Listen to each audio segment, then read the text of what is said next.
pense que le suspect s'est échappé à bord d'une berline grise et qu'il se dirigeait vers la frontière de l'État. Le suspect est armé et considéré comme extrêmement dangereux.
Ce ne sera plus très long, mon amour.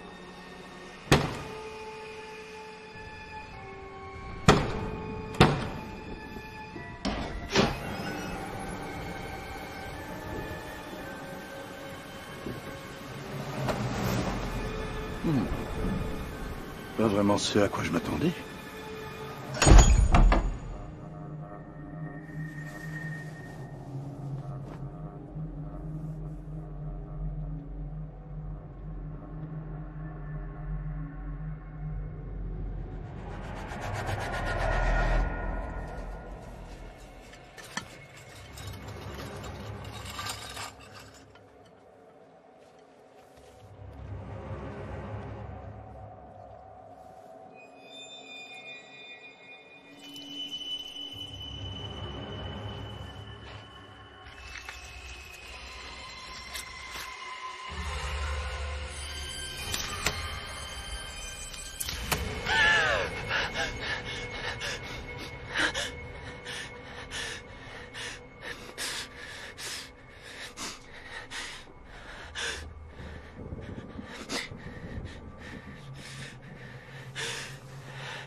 Retournez-vous tout doucement, sale con.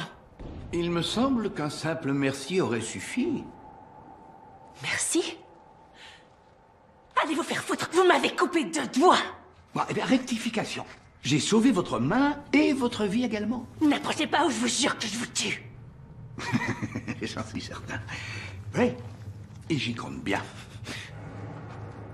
Seigneur Dieu. Non. Un autre essai?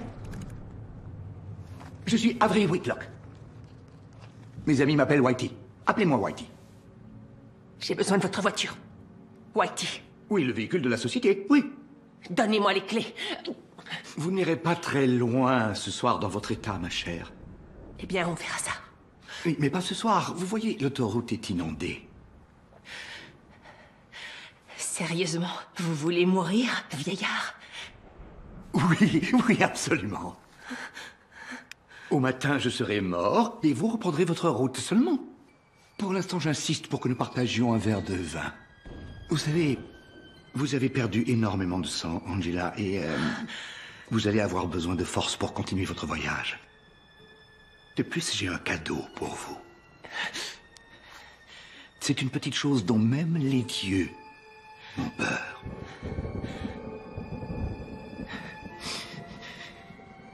Venez.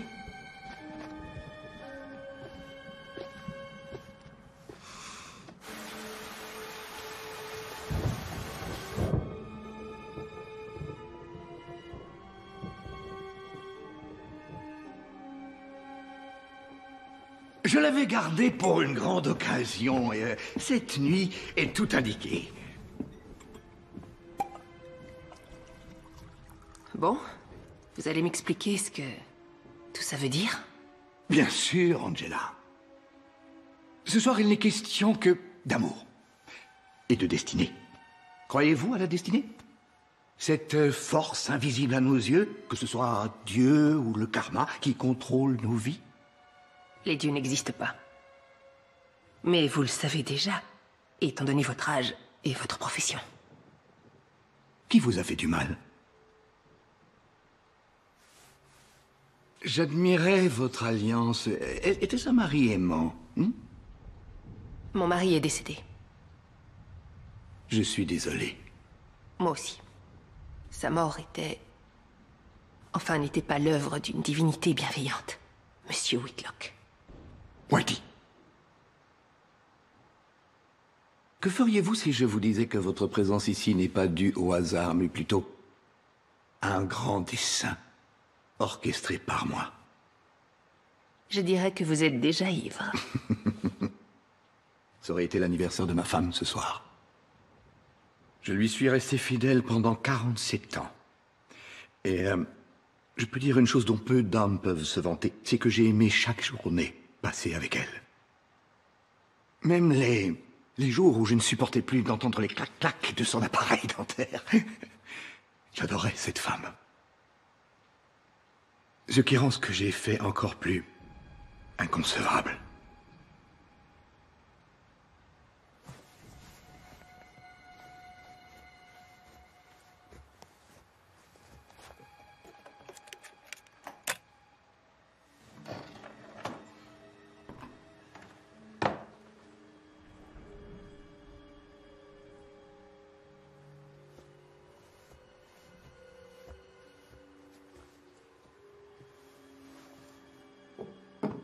Qu'est-ce que c'est?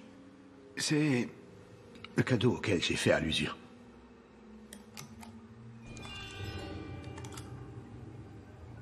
Vous voyez, cette pâte a été sortie clandestinement de Mumbai par un ancien client à présent décédé. Une vieille légende raconte qu'un fakir indien a lancé un sort sur elle, lui donnant le pouvoir d'accorder 3 vœux à celui qui la détient. En fait, le fakir voulait prouver que le destin régentait nos vies, et que ceux qui le contrariaient le faisaient à leurs risques et périls. Notez les doigts recourbés. Cela signifie que 3 vœux ont déjà été accordés. Mais qu'est-ce que cette pâte a à voir avec votre défunte femme? Presque tout, en vérité. Vous voyez, comme vous, je ne croyais pas au pouvoir de la pâte. Mais Marjorie n'a pas pu y résister. Elle a fait 2 vœux totalement futiles. Le premier, c'était une vieille recette oubliée, et l'autre, je ne me souviens plus, mais le fait est que ces vœux ont été exaucés par la pâte. Une recette oubliée? Je sais ce que vous pensez, mais c'était son 3e souhait qui a fini par me convaincre. Son 3e et dernier vœu, engendré par le désespoir et la peur.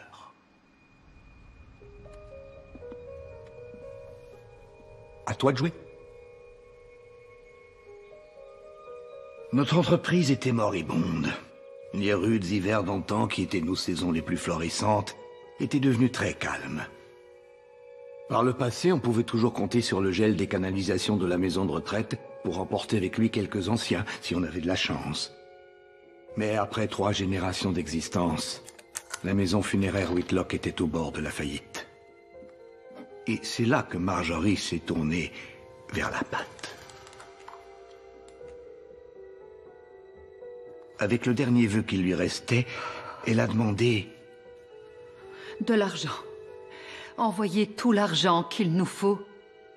Et plus encore.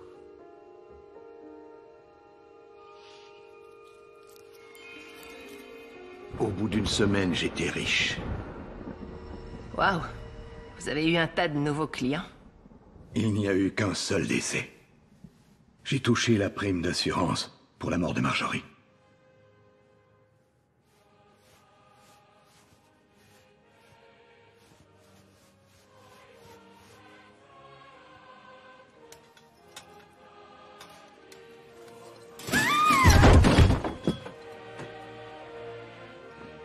Marjorie! Oh.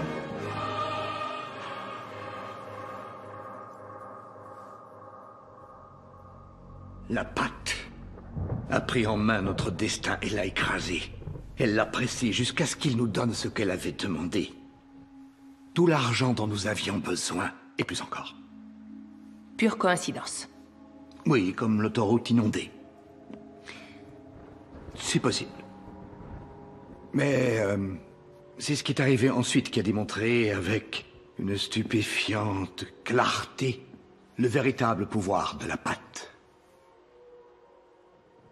Chaque journée semblait durer une éternité. Les heures, les secondes devinrent mes plus cruels adversaires. J'ai prié pour avoir un signe, mais la réponse n'est jamais venue. Jusqu'à ce que je reçoive ce que j'ai pris pour une intervention divine. Le Christ est bien ressuscité, n'est-ce pas? Revenu d'entre les morts. Et je me suis retrouvé à implorer un miracle.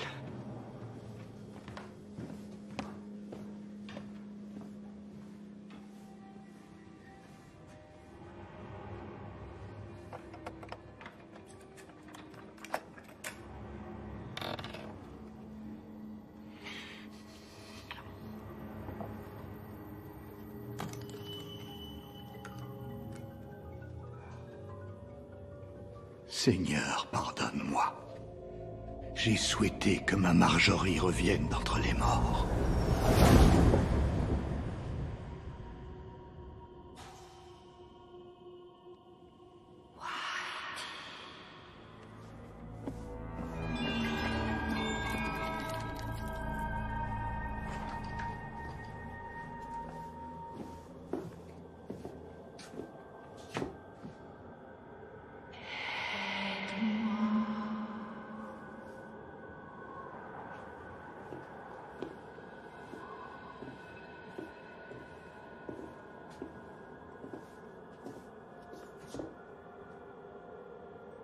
Marjorie! Nuit après nuit, je restais éveillé. Mais ma femme ne revenait toujours pas. Étais-je puni de ma participation à cette expérience impie?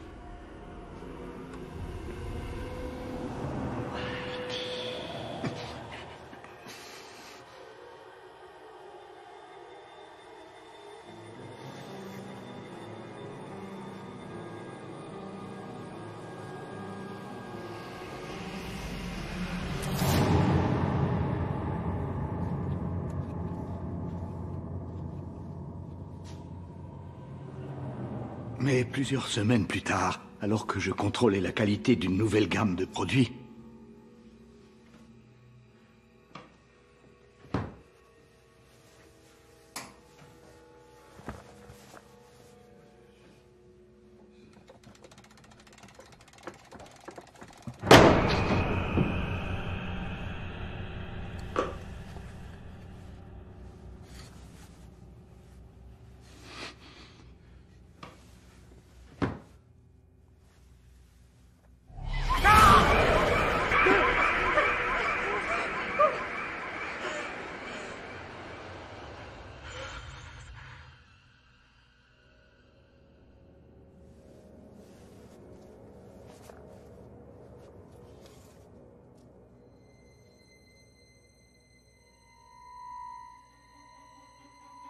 le comble de l'horreur. J'avais souhaité que Marjorie revienne à la vie, c'est vrai. Mais son corps était enfermé.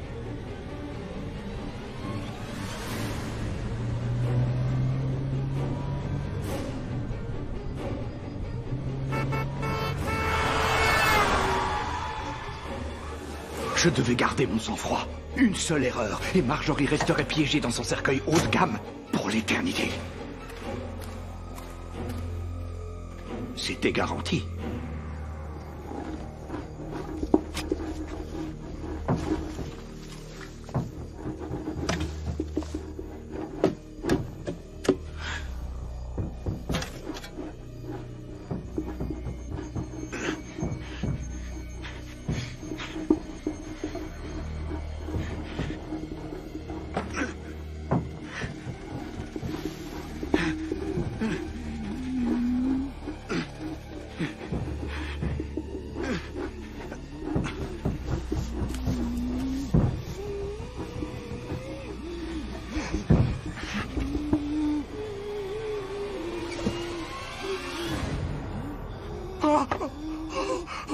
C'est moi, mon amour. Je suis venu pour te sauver. Je suis désolé. Ah. Attends.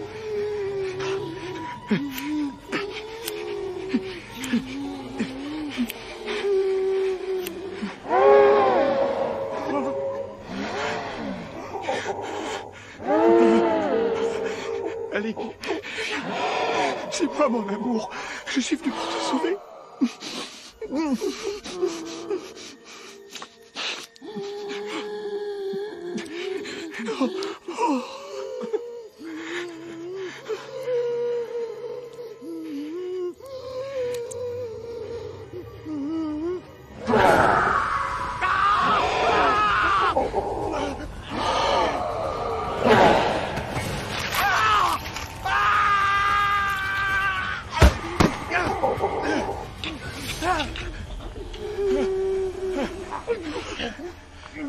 Je t'aime, Marjorie.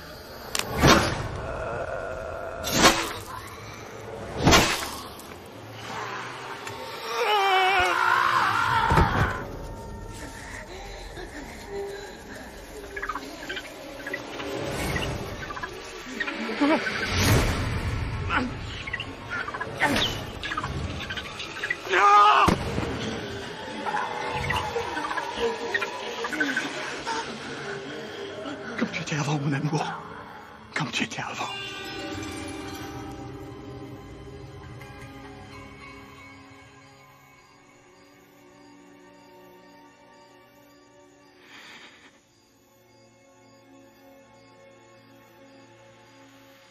J'ai d'abord essayé de me convaincre que j'avais tout imaginé.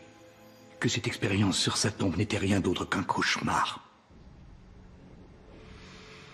Mais ces dernières semaines n'ont pas été tendres et je rêve d'elle toutes les nuits. Je vois dans ses yeux cette expression de terreur. Terreur que j'ai contribué à créer. Et l'horreur. L'horreur de la savoir dans son beau cercueil, vraiment prise au piège pour toute l'éternité. C'était garanti. Oui, je m'en portais garant. Vous devez me prendre pour un vieux schnock sénile. Je crois que vous délirez. La cicatrice, vous voulez la voir? Je vous demande pardon. Celle du cimetière, quand j'ai été mordu. Vous voulez la voir? Sans façon. Merci.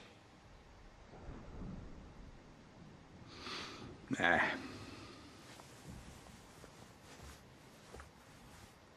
Tic-tac, tic-tac. C'est à vous de jouer.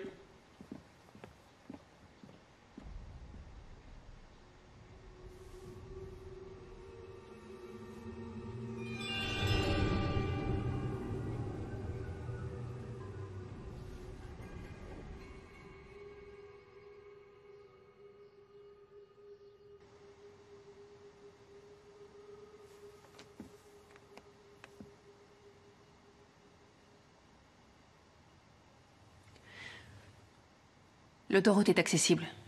Je vais prendre les clés à présent. Elles sont dans le corbillard, là où elles ont toujours été. Pourquoi m'avoir sauvé la vie? Sans doute par charité chrétienne. Vous mentez.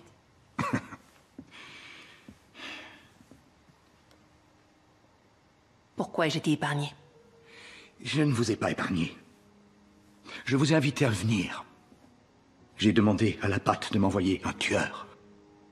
Pour me soulager de ma vie de misère. J'en suis incapable. Le suicide est un trop grand péché. Je ne suis pas un assassin. Oh, si vous l'êtes. J'ai suivi vos aventures. Vous avez déjà tué et avant de partir d'ici aujourd'hui, vous tuerez encore. Je t'en prie. Fais que ça s'arrête. Je t'en prie. Je t'en prie.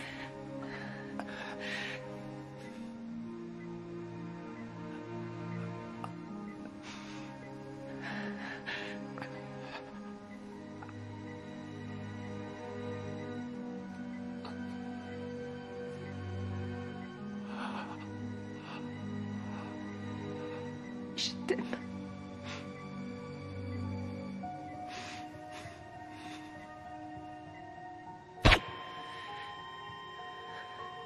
Je n'y peux rien. C'est notre destinée. Je crois pas au destin. Mais si ça peut vous faire taire un peu. Soyez bénis.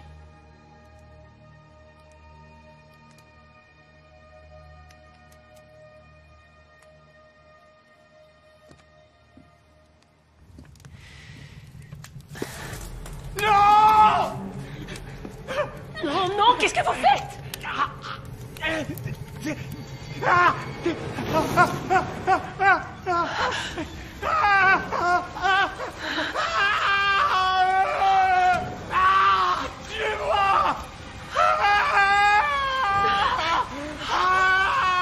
Mais...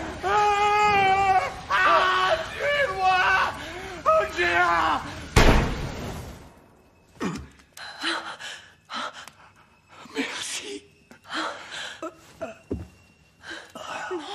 Non, non, non, non! Non, vous ne pouvez pas mourir, je ne suis pas un assassin. Je ne suis pas un assassin, vous ne pouvez pas.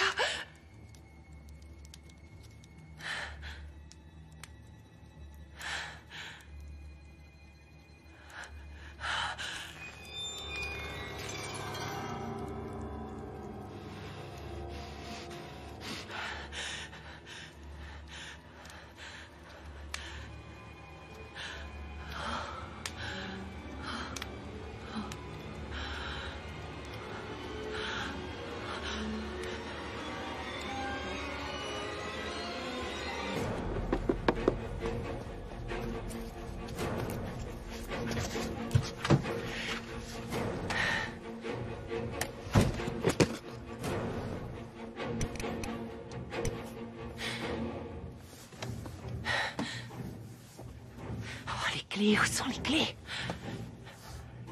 Elles sont où?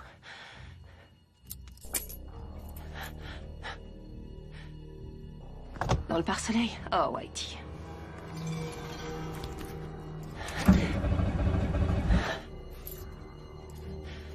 Allez, démarre, démarre. Oh, c'est pas vrai.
Debout. Lève-toi, lève-toi.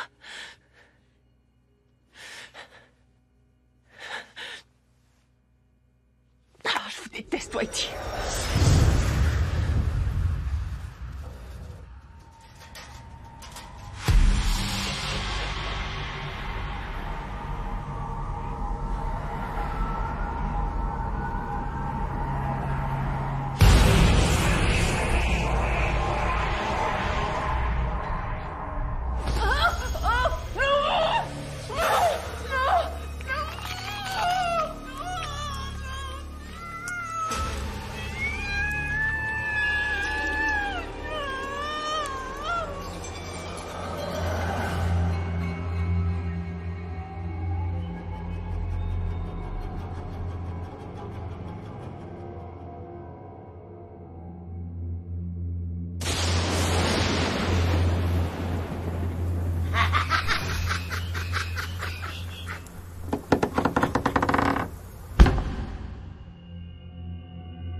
Écoutez-moi, gardien! Vous me connaissez bien! C'est votre vieil ami, Lester M. Barclay, et je ne vous ai jamais induit en erreur, pas une fois, pas une seule! Oh, et accorde-nous ta miséricorde, ô Seigneur, cette grâce divine qui efface nos péchés. Vous nous avez entraînés là-dedans. J'ai fait tout ce que vous avez dit. Je vais tous nous sortir de là, donc ferme-la un peu. Vous savez tous que vous faites fausse route, n'est-ce pas? Une fois qu'on aura dissipé ce malentendu, on réglera ça en un rien de temps. Merde! On a vécu tous ensemble. On a tous livré de beaux combats. Et j'ai toujours été là pour vous. Même quand personne d'autre n'en avait rien à foutre de vous. J'aimerais que quelqu'un foute du scotch sous sa putain de bouche. C'est pas marrant, Dick. J'ai pas dit que c'était marrant. Je crois pas qu'il y ait quoi que ce soit de drôle ici.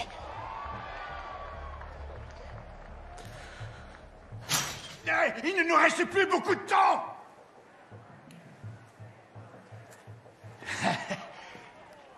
L'horloge tourne toujours. Ah, si vous ne faites pas le bon choix, vous ne faites pas ce qu'il y a de mieux pour cette ville et pour l'Amérique. Laissez-moi vous dire que tout ça va se payer extrêmement cher. T'as raison sur ce point, mon cœur. Tu veux sortir? On peut te faire sortir. Tu n'as qu'à t'éloigner de cette porte une petite minute. Eh bien, regarde-toi maintenant. Femelle démoniaque, avec tes airs supérieurs et ton arrogance. Après tout ce qui s'est passé dans ce monde, tu crois réellement que tu as les épaules pour maîtriser la situation? Parce que quand je te regarde, tu me sembles complètement dépassé. Je sais qui je suis. Et je sais qui tu es. Tu n'es plus le maire de cette ville désormais, espèce d'ordure. Alors tu vas aller attendre sur le côté. Parce que pour une fois dans ta vie, tu ne seras pas le premier à passer. Oh, merde!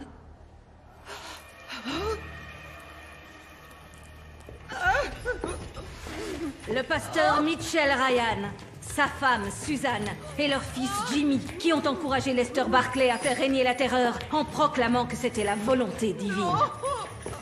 Le directeur de l'information, Don Pomade, qui a volontairement répandu ses mensonges avec sa langue fourchue. Le shérif Dick et ses hommes, qui ont sauvagement fait appliquer ses lois scélérates, violant et assassinant beaucoup de nos concitoyens. Non.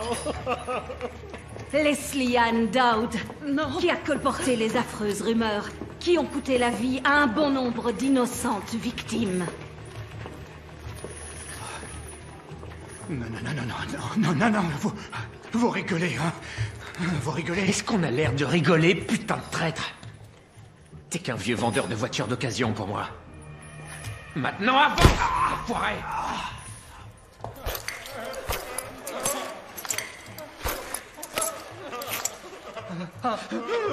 Gloire à toi, Seigneur.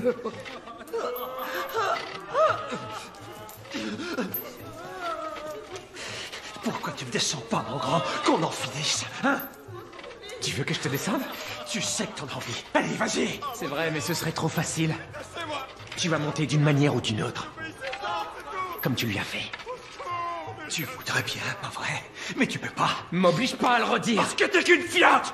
Tout comme ton père! C'est ma petite sœur que t'as violée! Quant à mon père... Ce que tu lui as fait...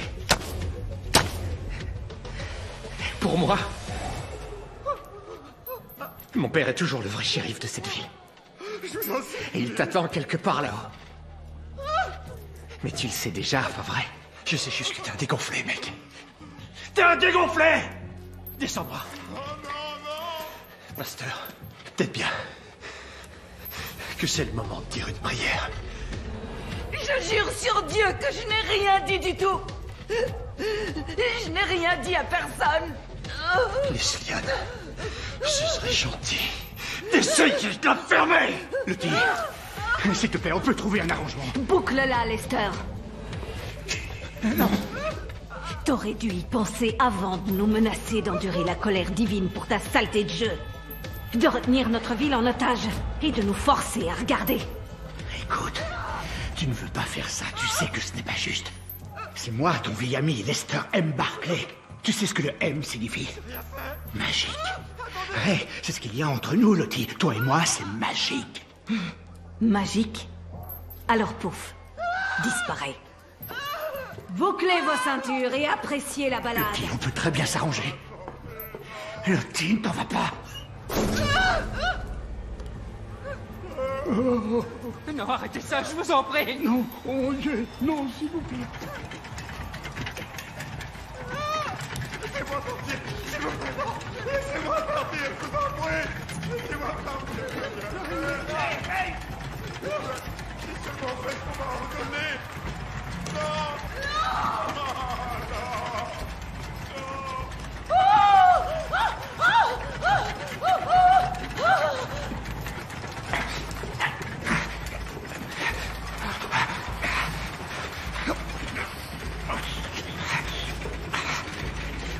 Qu'est-ce que vous faites? Vous pouvez pas faire ça! Vous pouvez pas! Vous savez qui je suis! Je vais me régaler parce que j'adore la tarte campagnarde. Personne ne savait ce qui avait déclenché ça. On échafauda beaucoup de théories dans le journal local, mais ça importait peu. Les gens paniquaient. Tout ce qu'on savait, c'est que la Terre recrachait ses morts. Avant qu'on s'en rende compte, Musky-Holler était envahi, c'était le chaos. Mais en vérité, la ville pourrissait déjà sur pied. Donc était-ce vraiment un problème qu'elle soit rayée de la surface de la Terre? Le conseil municipal allait appeler la garde nationale quand Lester M. Barclay débarqua avec une poignée de gros bras. La réunion est terminée, bande de minables. Votre vieil ami Lester M. Barclay prend le relais. Quelqu'un doit diriger cette ville comme elle a besoin de l'être. Mesdames, messieurs, les participants, la dernière épreuve. Ce soir, le concours va prendre fin, mettant un terme au chapitre le plus tragique de notre histoire. Quand le changement est arrivé, nous étions tous terrifiés, et les gens terrifiés peuvent prendre de honteuses décisions. Nous savons que nous portons notre part de responsabilité et nous prions le Seigneur pour qu'il nous pardonne. Mais nous sommes des gens très croyants. Et par Dieu Tout-Puissant, vous nous avez tous appris à craindre vos mauvaises actions, en punissant l'innocent et en plongeant cette communauté en plein Moyen-Âge. Nous sommes ici pour l'en sortir, au nom de notre ville et au nom de tous ceux que vous avez assassinés. Vous nous avez rappelé à tous le véritable sens de la justice. Et c'est la justice qui nous rassemble ici ce soir, pour expier nos péchés et nous racheter. C'est injuste! Vous savez tous que c'est injuste! Je suis Lester M. Barclay! Je suis le maire de cette ville! Vous tous, vous m'avez choisi pour vous protéger quand nous vivions des heures sombres et j'ai réussi. Vous savez tous que j'ai réussi. Vous ne seriez pas assis là en ce moment si je n'avais pas agi ainsi. Non, non, non, vous vouliez que je le fasse. Merde, vous tous, vous m'avez supplié d'agir. Et là, maintenant, vous voulez me faire passer pour le méchant. D'accord, vous... Alors écoutez, parce que je vais vous dire une bonne chose maintenant. Sans moi, vous n'êtes rien d'autre qu'une pauvre bande d'animaux stupides. J'ai fait ce qui devait être fait. Parce que je suis le seul homme de cette ville qui avait suffisamment de couilles.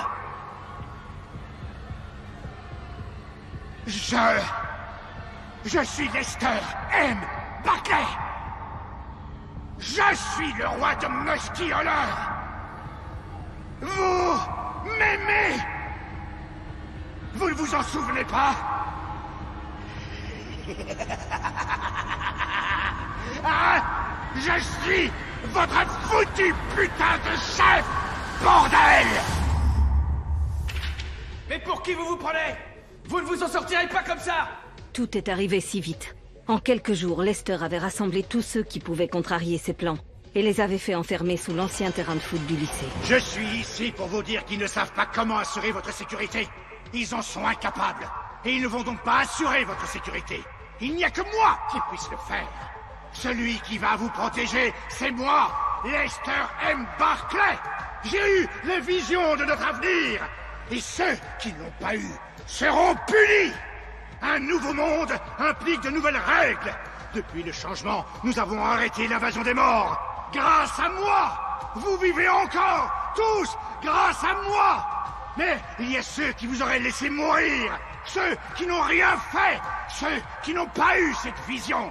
Ceux-là doivent payer pour ceux que nous avons perdus. C'est ainsi que le règne de Lester commença.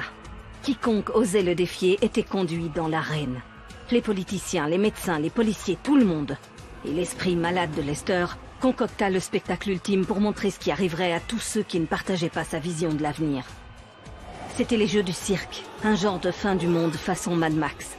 Lester et ses gorilles se délectaient de chaque seconde. On ne savait plus ce qui était le pire, eux ou les morts. Ensuite vint le jeu, que tout le monde devait regarder, le transformant en une sorte de concours à vomir.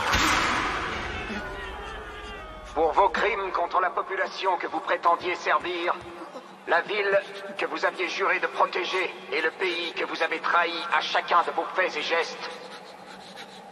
Mesdames et messieurs, pour la dernière fois, la tarte vivante! On dirait bien que certains vont passer leur porte avec une bonne avance. Je suis innocent. Qui vont-ils aller voir en premier? Oh, c'est Don Pomade! Et ensuite il se dirige vers la famille du pasteur, sa femme. Oh! Et ça va être le tour du pasteur. Oh! Et de leur fils. Oh non! Maintenant ce sont les adjoints du shérif Dick qui vont y avoir droit. Au revoir, Paul. S'il vous plaît, Seigneur. Au revoir, Ruth. Je crois que notre sauveur a raté le coche. C'est pas marrant, Dick. J'ai pas dit que c'était marrant. Il n'y a rien de marrant ici.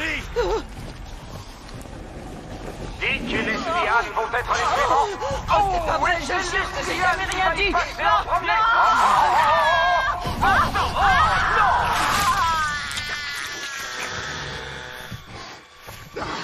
Vous allez me sauver. Et voilà l'ancien shérif. On dirait bien qu'il a gardé une dent contre son remplaçant. Oh, c'est parti. Et il ne nous reste plus que Lester. Vous pouvez pas me faire ça. Et voilà le Vous pouvez être maire. mère. Vous pouvez être Le maire mère. se Vous pouvez fait être lentement en mère. chemin. Vous pouvez pas me faire Et ça. nous avons notre tarte.